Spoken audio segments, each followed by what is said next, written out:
Hello guys, तो आज मैं करने वाला हूँ 2012 में आई द वॉल मूवी को एक्सप्लेन। मूवी की शुरुआत में हम एक जंगल में एक कार को देखते हैं जिसमें मार्टिन नाम की एक औरत होती है। वह अपने फ्रेंड यूगो और लूसी के साथ उनके फॉरेस्ट होम जा रही होती है। यूगो और लूसी दोनों बुजुर्ग हैं और लगता है वह मार्टिना के कलीग्स हैं। वहाँ के घर और आसपास की जमीन भी उन्हीं की होती है और तीनों जंगल में शिकार करने और हॉलीडे एंजॉय करने आए होते हैं। उन्होंने प्लान किया होता है कि वह रोज एक जानवर का शिकार करेंगे और उसका टेस्टी खाना बनाकर खाएंगे। वहाँ पहुँचते ही लूसी थक जाती है और यूगो से कहती है कि पास के गाँव में एक पब है, चलो वहाँ जाकर 2 पैग मारकर आते हैं। यूगो भी मान जाता है और वह दोनों मार्टिना से कहते हैं तुम घर लॉक करके आराम कर लो, हम सुबह तक वापस आ जाएंगे। और यह कहकर वह बाहर चले जाते हैं। अगली सुबह जब वह नहीं लौटते तो मार्टिना उन्हें ढूंढने लगती है। फिर वह पहाड़ों के बीच में से एक सुनसान रास्ते से एक गाँव की ओर चल रही होती है। यूगो और लूसी का पालतू कुत्ता भी उसके आगे आगे चल रहा होता है। अचानक कुत्ता भौंकने लगता है और वहीं रुक जाता है। मार्टिना आगे चलती है तो वह अचानक किसी चीज से टकरा जाती है और मार्टिना हैरान हो जाती है क्योंकि वहाँ कुछ भी नहीं था। फिर वह उस जगह पर हाथ लगाती है तो उसे महसूस होता है कि वहाँ पर एक इनविजिबल दीवार है जो आंखों को नहीं दिख रही है और वह दीवार काफी मजबूत है। मार्टिना उसे तोड़ने की बहुत कोशिश करती है, ना तो वह उसे तोड़ पाती है ना वह उसे क्रॉस कर पाती है। कुछ देर कोशिश करने के बाद वह थककर वहीं पर बैठ जाती है और थोड़ी देर बाद वह फिर कोशिश करती है और फिर बैठ जाती है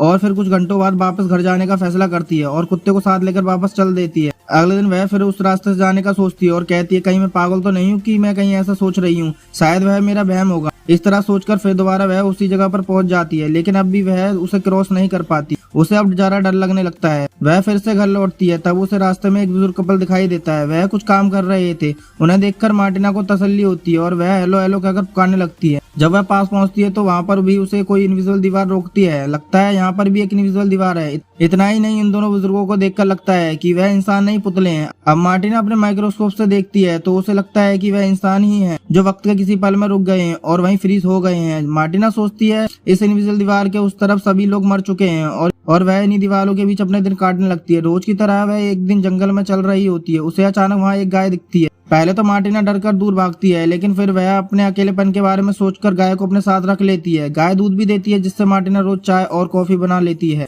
बदले में वह गाय के लिए घास काट कर लाती है और बहुत मेहनत कर उसकी देखभाल करती है। एक दिन मार्टिना गांव के पीछे वाले रास्ते से कार लेकर जा रही होती है कि कुछ ही दूरी पर गाड़ी किसी चीज से टकरा जाती है। लगता है वहाँ पर भी एक इनविजिबल दीवार है। वहाँ से लगभग 20 फुट की दूरी पर एक और कार भी इसी तरह से रुकी हुई होती है। तब वह अंदाजा लगाती है कि यह दीवार लगभग 20 फुट मोटी है। अब इतनी मोटी दीवार को कैसे तोड़ा जाए या हटाया जाए और ना जाने किसने इसे यहाँ लाकर रखा है और यह कहाँ शुरू होती है और कहाँ खत्म होती है, इस बात का मार्टिना को कुछ भी आइडिया नहीं होता। अब इस परिस्थिति में इसको क्रॉस करना भी नामुमकिन है। वह यह सोचकर मायूस हो जाती है और घर लौट जाती है। अब वहाँ बस जाने के अलावा मार्टिना के पास कोई रास्ता भी नहीं था, इसलिए वह सर्दियों के मौसम से पहले अपने और गाय के जरूरत के सामान को इकट्ठा कर रख लेती है। फिर वह आग के लिए ढेर सारी लकड़ियाँ लाकर भी रख लेती है। यहाँ रहकर वह आलू और कई सारी सब्जियां उगाती है। उन्हें काटकर 6 महीने का खाने का इंतजाम कर लेती है। एक दिन वहाँ एक बिल्ली आ जाती है और मार्टिना उसे भी अपने घर पर रख लेती है, लेकिन उसका सच्चा साथी उसका कुत्ता होता है और वह उसको बहुत प्यार करती है। कभी कभी जंगल में जाकर शिकार भी करती है। पहले दिन एक हिरन का शिकार करने की कोशिश करती है, लेकिन वह ठीक से निशाना नहीं लगा पाती और वह घर लौट जाती है। लेकिन वह दूसरे दिन दोबारा जाती है और दोबारा कोशिश करती है। इस बार वह हिरन को मार गिराती है।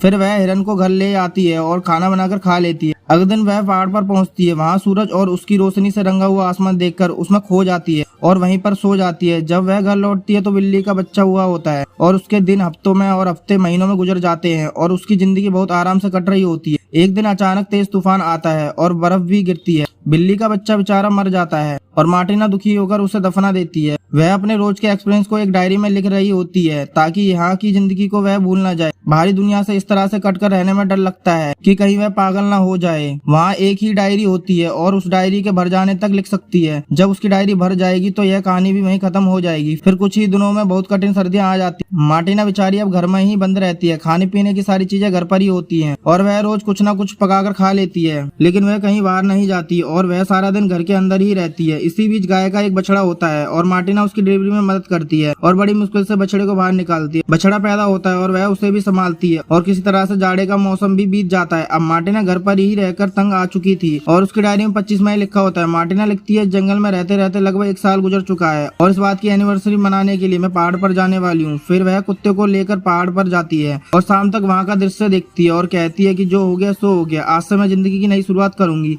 यह सोचकर वह घर लौटती है और वह पहले जैसी मायूस नहीं होती और फिर वह अपनी डायरी देखने लगती है और फिर ऋतुओं का चक्कर फिर से शुरू होने लगता है। गर्मी, बरसात इत्यादि मौसम आते हैं और चले भी जाते हैं। फिर एक बार दोबारा से सर्दियों का मौसम आता है और मार्टिना उसका सामना आसानी से कर लेती है। फिर वसंत ऋतु आती है। तब मार्टिना एक सफेद कौवे को देखती है। वह जरा घबराया हुआ होता है क्योंकि बाकी सारे कौवे उसको भगा रहे थे। उसे देखकर मार्टिना को लगता है कि यह भी मेरी जिंदगी की तरह है, क्योंकि वह इस जंगल में अकेला है और पास की किसी भी चीज से उसका संबंध नहीं है, लेकिन वह घबरा कर भाग नहीं रहा है। उस कौवे में अपनी सच्चाई को देखकर उस कौवे से उसे हमदर्दी होने लगती है। वह उसे खाना देती है और कुछ दिन यूं ही बीत जाते हैं और मार्टिना धीरे धीरे अपनी पुरानी जिंदगी भूलने लगती है। एक दिन वह अपने कुत्ते के साथ पहाड़ से लौट रही होती है तो उस दृश्य को देखकर उसकी सांस रुक जाती है। पागल जैसा दिखने वाला एक आदमी मार्टिना के गाय के बछड़े का सर काट रहा होता है। उस आदमी को ऐसी घिनौनी हरकत देखकर मार्टिना कांपने लगती है। उसका कुत्ता उस आदमी पर अटैक करने जाता है, लेकिन वह आदमी उस कुत्ते पर कुल्हाड़ी चला देता है। यह देखकर मार्टिना पीछे के दरवाजे से घर में जाती है और अपनी बंदूक लेकर आती है, लेकिन जब तक बहुत देर हो चुकी थी। बछड़ा मारा गया होता है। मार्टिना के परिवार के 2 सदस्यों को घायल करने वाले आदमी पर उसे बहुत गुस्सा आता है और वह उस आदमी को लगातार शूट करती है और मार डालती है। वह बछड़े के पास जाती है जो मर चुका होता है। फिर वह कुत्ते के पास जाती है और उसे गोद में लेकर रोने लगती है। कुछ देर में वह भी मर जाता है। मार्टिना उस पागल आदमी की लाश को पहाड़ से नीचे ढकेल देती है। फिर उस बछड़े और अपने कुत्ते को सम्मान के साथ दफना देती है। अगले दिन से वह अपनी इस अकेली जिंदगी को भी अपना लेती है। फिर वह अपनी गाय को घास चराने ले जाती है। इस साल भी वह आलू और कई फल उगाती है और दोबारा जाड़े का मौसम आता है। फिर एक दिन वह डायरी में 25 मई लिखती है और डायरी का आखिरी पन्ना होता है और इसके बाद जो भी होगा वह उसे नहीं लिख पाएगी। उन बातों को उसे अपने दिल में ही रखना होगा और इस उम्मीद में अपनी बाकी की जिंदगी गुजारनी पड़ेगी कि उसे यहाँ पर कोई लेने आएगा, उसके चारों ओर की यह इनविजिबल दीवार गिर जाए और जंगल के बाहर का रास्ता खुल जाए। ऐसी प्रार्थना के सिवा वह और कुछ भी नहीं कर सकती। पन्नों के खत्म होते ही वह लिखना बंद कर देती है और इस तरह से इस मूवी का एंड होता है। आपको यह मूवी कैसी लगी कमेंट कर जरूर बताएं और इस वीडियो को लाइक करें। और आप ऐसे ही मूवी का हिंदी एक्सप्लेनेशन देखना चाहते हैं तो हमारे चैनल को सब्सक्राइब करें। Thank you.